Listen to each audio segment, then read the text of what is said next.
So this is lecture 18, and today is May 12th, 2021.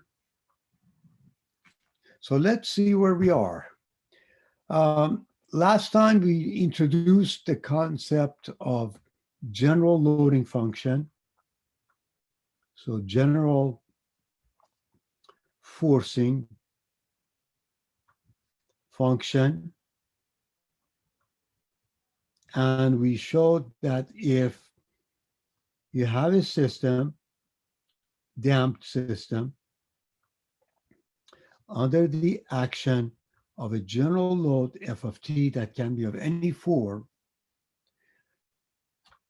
if the system is underdamped, which is the majority of cases, if not all cases we encounter in mechanical vibrations, then the response of the system could be found, and it consists of two parts.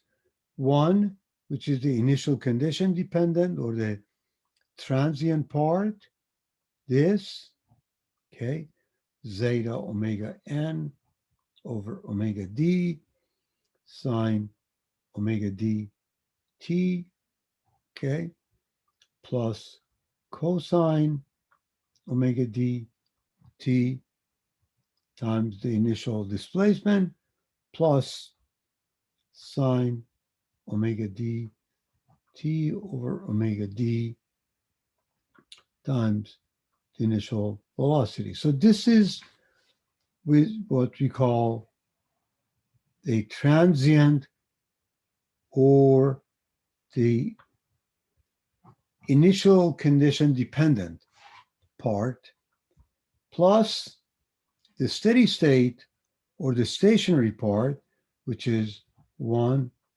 over omega d, integral from 0 to t, f of tau, e to the minus zeta omega n, t minus tau, sine omega d, t minus tau, d tau. So this is the steady state, okay, or part. And so we did, of course, derive this, and we demonstrated that under the action of any general loading, that's how you evaluate the response. So I'm not going to go over again the mathematics of this Duhamel integral, but it is important to introduce, at least in form of maybe a general approach or step-by-step, how you perform this integration or how you find the response of a system. For instance, if you want to find the maximum response of a system under the action of a general loading function, how do you do that? There are two basic steps involved, okay? So even if you want to remember these as a sort of a recipe or whatever, step number one, this is what you do. You just simply write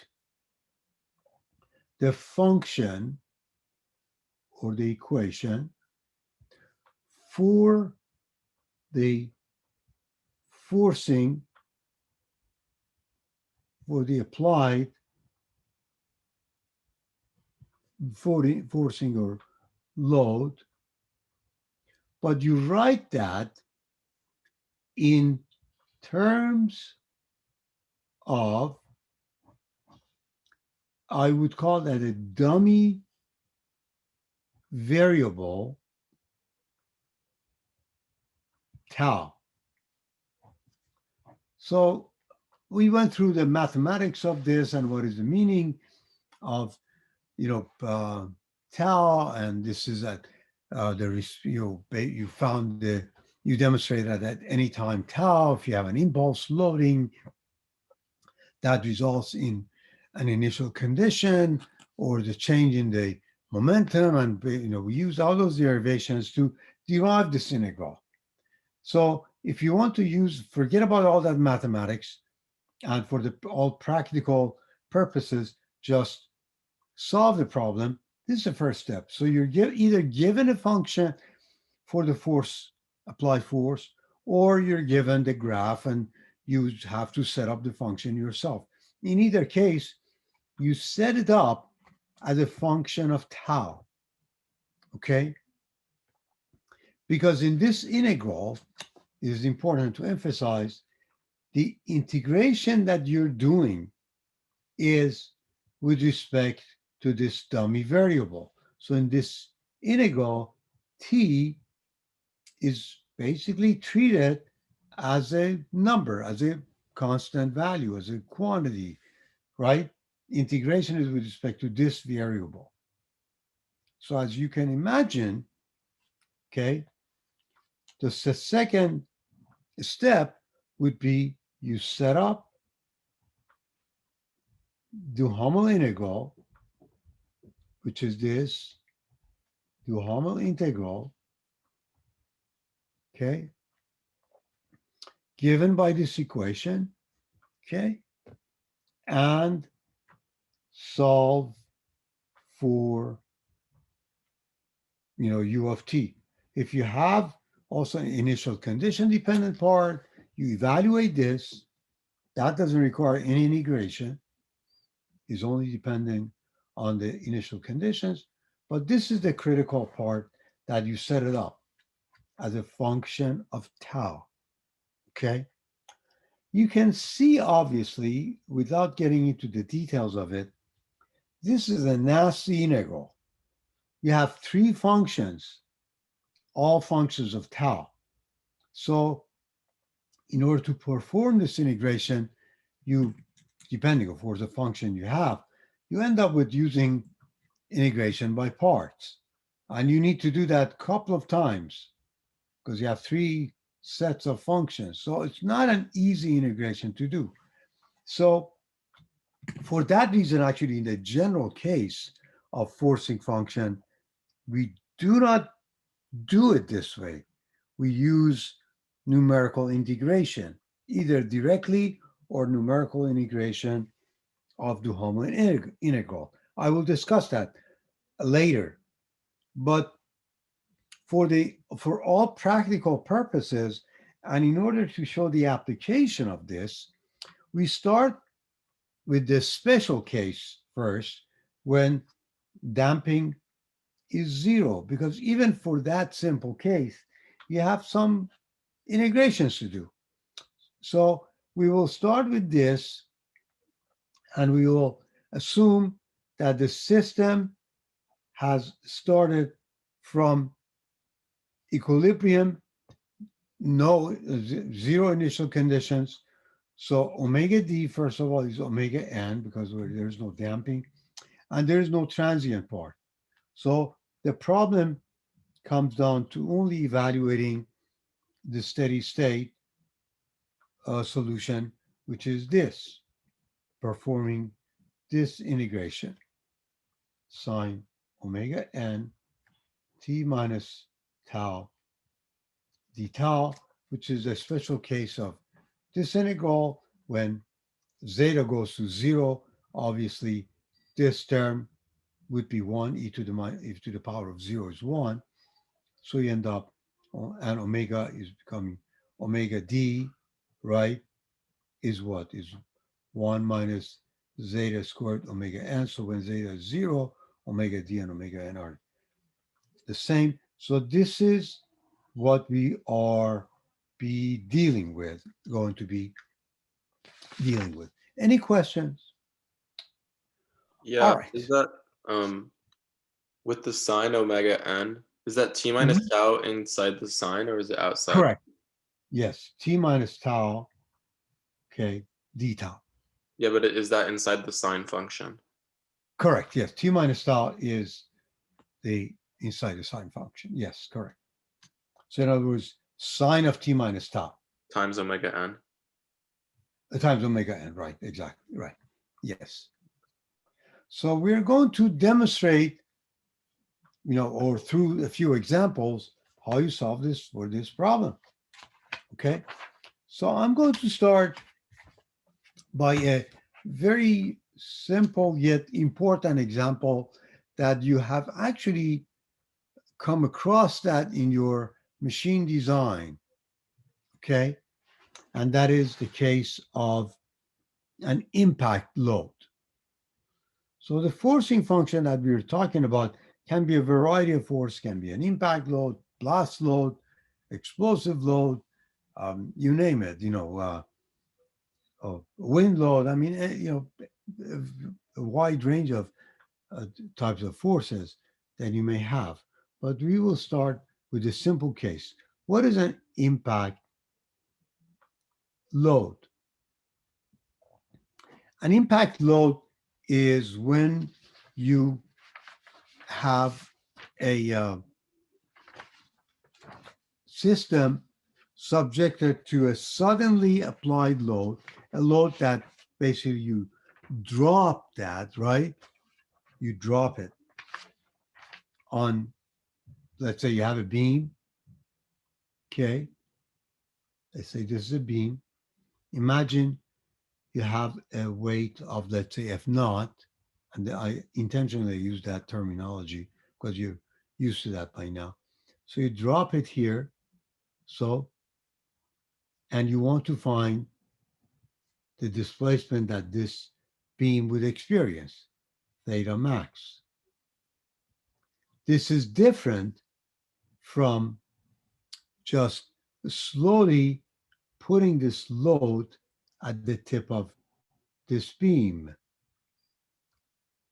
In other words, the static case, it is different from this. You're assuming that you have dropped a heavy load and there is no energy loss between that as after it hits the beam, sticks to it. Of course, that's an assumption. Sticks to it, there's no energy loss, and the system as a result starts vibrating. So you want to find the maximum displacement because you're interested to know, for instance, compared with the static case, what would be the stresses developed in this beam or maximum stresses developed in this beam. And you've seen that in machine design, um, evaluating the maximum stress for the case of an impact loading. So we want to show you where that comes from. So the problem that you have is this. You have a load that at time equal to zero has suddenly been applied to the system, but it has a constant value and then it stays on the system forever, right? So this is how you show an impact load. Okay. So the in terms of mathematics of it, you have mu double dot plus ku. The system is undamped is equal to f of t. This is the problem that we are trying to solve. So as I said, there are two steps involved when you use Duhamel integral. Step one, you need to set up that function in terms of dummy variable tau. So what is this function? When tau is less than zero, before that load is applied, obviously zero. When tau is greater than or equal to zero, the value of the load is a constant value, F naught. So that's, in this case, a very easy function. Then the second step, you set up this Duhamel integral from 0 to t of f tau sine omega n times t minus tau d tau. Okay. So for each region A and B, you need to evaluate this integral. Obviously for A, tau is this f of tau is zero. So this is zero, zero times zero. So u leads to u is equal to zero. You don't worry about that. But for the case of B, f of tau is that constant value, f naught, times sine omega n t minus tau d tau. So f naught comes out of the integral. You have f naught over m omega n. Then all you need is to perform this integration, sine omega n t minus tau d tau. Okay, so this is an easy integral to do. You have a sine function, the integral of that. Remember, this is a constant value. This is your variable. Okay, so treat it as a constant. So u then comes out to be f0 over omega n times 1 minus 1 over omega n cosine of omega n t minus tau evaluated from 0 to t. Substituting for these, omega n comes out, u of t will be f0 over m omega n squared times 1 minus cosine omega n t.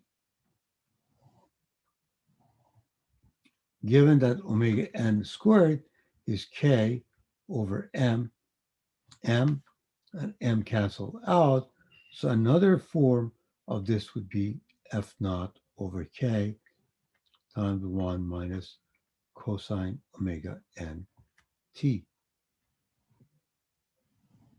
So this is the response of the system under an impact load. But what does this tell you? It tells you that if you have an impact load acting on the system,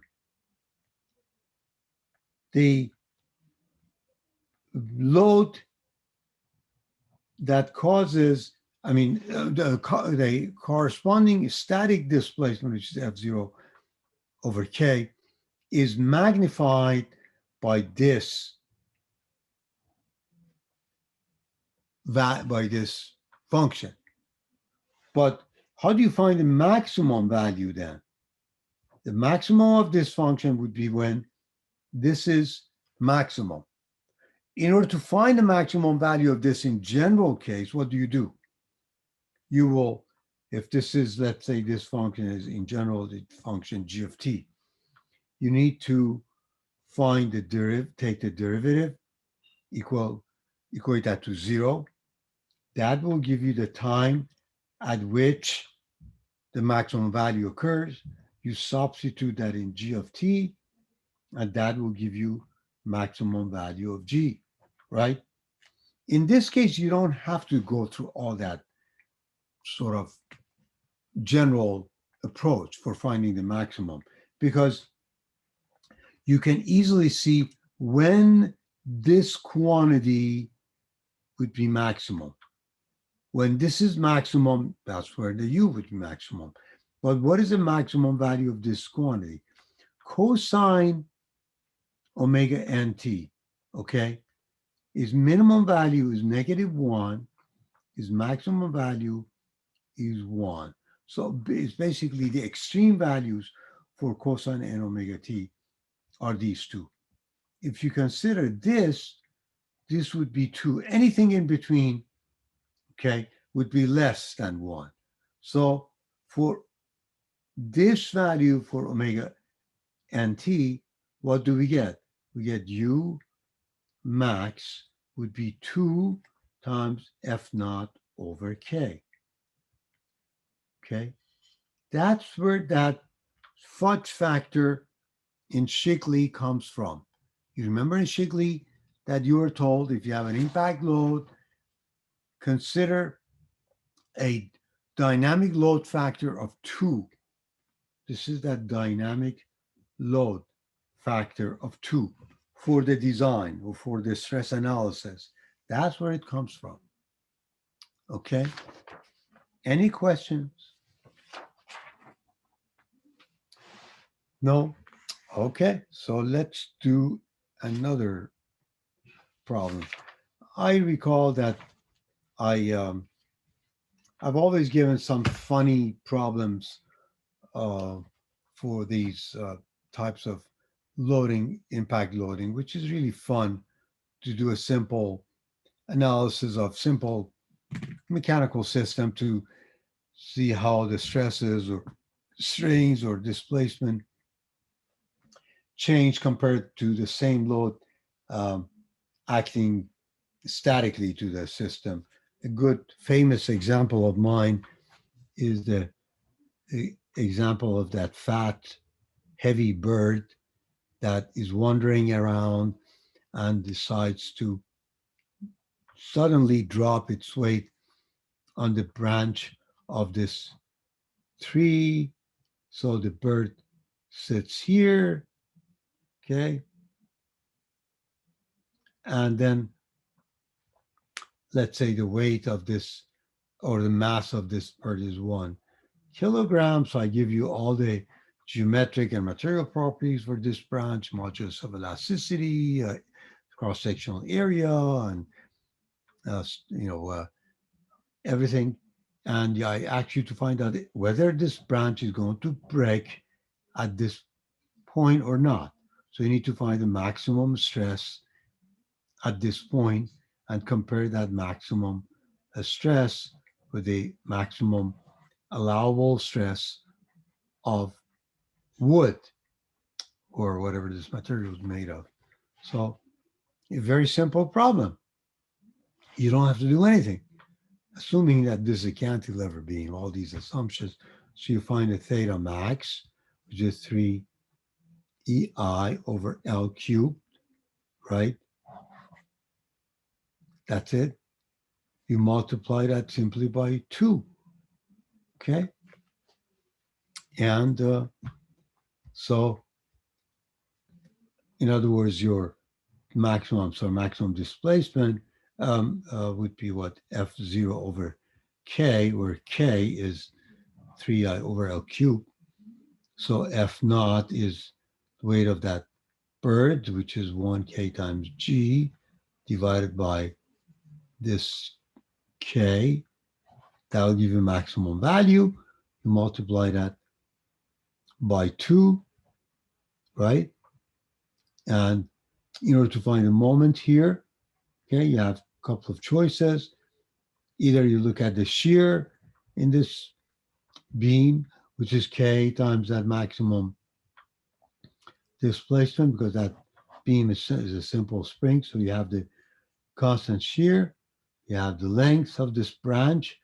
So you remember from strength of material, this is the shear diagram, and this is your moment diagram. So this is your maximum moment, which is the area under this curve.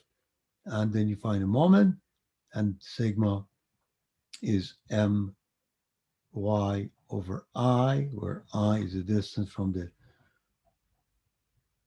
neutral axis of the beam to the top fiber and so on. It's a funny problem. But anyway, just to demonstrate the application. Yeah, I've given these kind of funny problems in the exams. Another one was when my second son was a kid and would jump up and down in his crib. And I once made up an exam problem that I have this 2-year-old is quite active, jumping up and down. I bought this crib. I want you as an engineer, tell me if the legs of that crib would break or not. So anyway, so let's move on. So what happened? Let's at least in this simple case demonstrate what happens if the damping is not 0. If the damping is not 0, the integral that you need to evaluate would be this: 0 to t of f of tau, okay, e to the minus zeta omega n t minus tau sine omega d t minus tau d tau, okay? But the forcing function, of course, is the same. Forcing function is 0 when tau is less than 0, and it is f naught when tau is greater than or equal to 0. So u would become, okay, f0 is a constant value, so it comes out f0 over m omega d integral from 0 to t of e to the minus zeta omega n t minus tau sine omega d t minus tau d tau. But look at this. This is, I can write this as e to the minus zeta omega n t times e to the zeta omega n tau. So the problem would reduce to this, would reduce to, okay, f naught omega d integral of e to the minus zeta omega n t times e to the zeta omega n tau. This is product of two functions of time. I need to convert this to something that is more manageable, easier to integrate. This is sine of alpha minus beta, so it would be sine omega d, sine omega dt cosine of omega dt, omega d tau, minus cosine omega dt sine omega d tau. So I broke this down into these trig identity, d tau. I'm not going to go through this integration. I'll show that through actually a more difficult problem, but you really need to use integration by part to do this. This is a constant value. Remember, t is treated as a constant. Okay.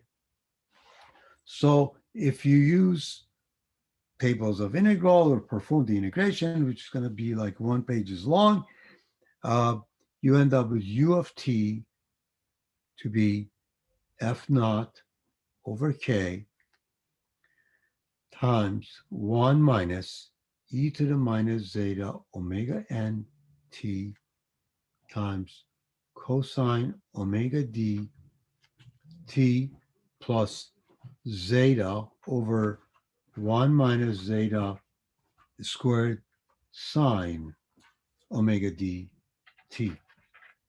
So this is the result or the outcome of this Duhamel integral. Now, the problem is, how do you find u max in this case? In the previous case, it was easy. You had only a cosine. You knew what the value of cosine is, or the upper and lower limit. So you could directly find the maximum value. But what you do here, in order to find the maximum value of this function, what you need is to take the derivative with respect to time. That will give you the time at which u is maximum. You substitute that into u, okay, in this function, and that'll give you u max. So let's do that, okay? So if I take du or derivative of u, okay, with respect to time, and equate that to 0, this du dt, I don't go to derivation. As I said, this time I'm not going to do that because it's just several steps involved, and this is not a difficult function. You can easily find the derivative of this function, right? This is if you want to take a derivative of this with respect to time, would be derivative of this times this plus the derivative of this times that. And after you do all the simplifications, you simply end up with this function, f naught over k times zeta squared omega n divided by 1 minus zeta squared plus omega d k times sine of omega d t. So you need to equate this, which is the derivative, to 0 in order to find the maximum value or find the time at which u is maximal. So this is the derivative. When would this be 0? Either this is the product of two terms, a constant term and a variable term. This cannot be 0. So if this is going to be 0, only this can be 0. Okay. When would this be 0? Okay. Either at the time when omega dt is 0 or equal to pi. This is not going to do us any good because at time equal to 0, okay, load has just applied, there is no response. So we consider this. So that means at the time omega dt is equal to pi, we get the 0 value, or at the time that t is pi over omega d. So I need to substitute this, okay, into this equation for t is pi over omega d. So you can see that you substitute for t pi over omega d, that would become cosine of pi, which is -1. Here, if you put that would be sine of pi. So that goes to 0. So in other words, the problem would be simplified and becomes like this. U max would be f naught over k times 1 plus, and of course, you also have this term here, right? So you know what? Let's rewrite that for the heck of it. So instead of skipping it, I'm going to rewrite that again. So you show you actually how it's done. You have this f0 over k times 1 minus e to the minus zeta omega nt, right? This times cosine of omega dt plus k zeta over 1 minus zeta squared sine omega dt. So maximum value of this function would be when t is omega d, pi over omega d. Okay, so this is going to be 0. If you put that, you have sine of pi, which is 0.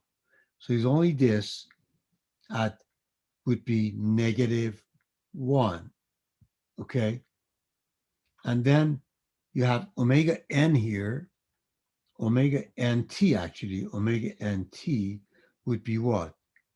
Given that omega d is 1 minus zeta squared omega n, so omega nt would be pi over 1 minus zeta squared. Okay, so you substitute this into here, do this operation, and you will end up with simply this value. U of max would be F naught over K times 1 plus e to the minus zeta pi over 1 minus zeta squared. This would be the maximum value of the response when zeta is not zero. But as we've said before, when zeta is very, very small, which is always the case in vast majority of the cases of mechanical vibration, if zeta is very, very small, this whole thing would be almost equal to one. So the uh, form would be even easier. You end up with something like this: 1 plus e to the minus zeta pi. So now look at again here for the case of damp loading. So this is the static displacement. This is your dynamic load factor. So let's evaluate dynamic load factor for, let's say, damping ratio of 1%. You see dynamic load factor becomes almost, this is e to the minus 0.01 times pi. Calculate that. This would be almost 1.97. If the damping, let's say, is 2%, dynamic load factor would be almost 1.94. So if the damping is like in the range of, let's say, 8 to 10%, which is probably the most common type of cases we come across as far as the damping in a system, this dynamic load factor is still close to 2, approximate as 2, right? That's why, of course, when you're doing a machine design, there's no discussion whether the system is damped or undamped, doesn't matter. You always use the dynamic load factor of 2 for that case of impact loading. Okay? Any questions? Yeah, could you go a bit higher up on the page, please? I want to see how you got the negative zeta pi over square root of 1 minus zeta squared on the exponent for E. You mean here? Yeah, how'd you get that? Yes. Well, you have to just go through the substitution of, you have omega d E, okay, Mhm. was pi, and omega d is 1 minus zeta squared times omega n. So you need to substitute these values in this function, which is what I avoided. And if you do that, you end up with this function. Okay. That's how I got that. So there's a little bit of substitution involved in order to reach that. Okay. Any other questions? Okay. All right. So with that said, let me do another problem. So this was sort of a warm-up problem.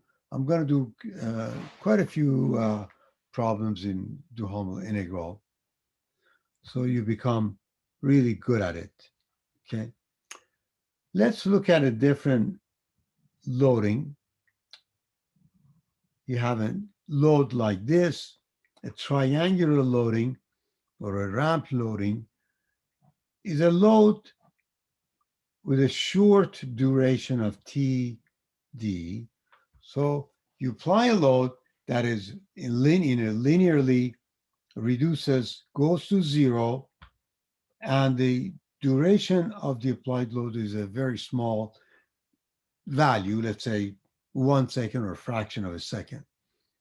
You have an undamped system that this force is applied to, and you want to find the maximum displacement that this system would experience. Obviously, damping is equal to zero. Okay. So the key is always that you set up the forcing function first as a function of tau. In this case, forcing function consists of three regions. When tau is less than 0, then this forcing function obviously is 0. When tau is greater than 0 but less than t of d, so this forcing function is f naught times 1 minus tau over t d. That's a function of this linear, that's a function or linear curve. And when tau is greater than td, this forcing function is 0. Nevertheless, you have three regions. All of them are important. One question actually that comes up, which is a very legitimate question, but intuitively you would ask that, okay? Why should I even worry about this region? Forcing has a stop, so how in the world I can have even the maximum value occur here? Can anybody answer that question? Would that be possible? Or what is this after TD? What happens? What is it? What is this system's response? Isn't it just a free response system at that point? Exactly. Or you define a resonance point? Absolutely. Great answer. So when the forcing stops, whatever the displacement and the velocity have been at that point, they would be now the initial conditions to this free vibration that would start here and continues after the forcing stop. You have simply a free vibration, which is initial condition dependent. Then what are the initial conditions? Would be u at td and u dot at time td. So it is important that we find the response in all of these regions and find out whether the maximum response occurs after this forcing has terminated or before that. You may think intuitively it's impossible that a maximum displacement will occur here. No, because it is depending on the duration of this time. Hypothetically speaking, if this duration was so small that you almost like had an impulse load, right? So this is so tiny, 0.00001, okay, seconds. So you almost have just an impulse loading. And what does an impulse loading do? Just causing an initial condition, initial displacement, initial velocity in the system. So you have a free vibration and the maximum value would happen somewhere here. So if this duration is very, very small, I don't know if I have something like this, how does it compare with this? Do I have the maximum displacement happening here or here? So we are going to solve this problem. Obviously, we don't have enough time. And of course, damping is 0, but at least let's set up the equations. So this is the integral that you need to perform. You have 1 over m omega n, integral from 0 to t of f of tau, sine omega n, t minus tau, d tau. So you need to evaluate this integral for the two cases of B and C. A is obvious because for A, where forcing function is 0, this will be 0, so you have no integral. But for these two, you do. So I'm going to solve this problem next time, and I'm going to stop right here, see if you have any questions.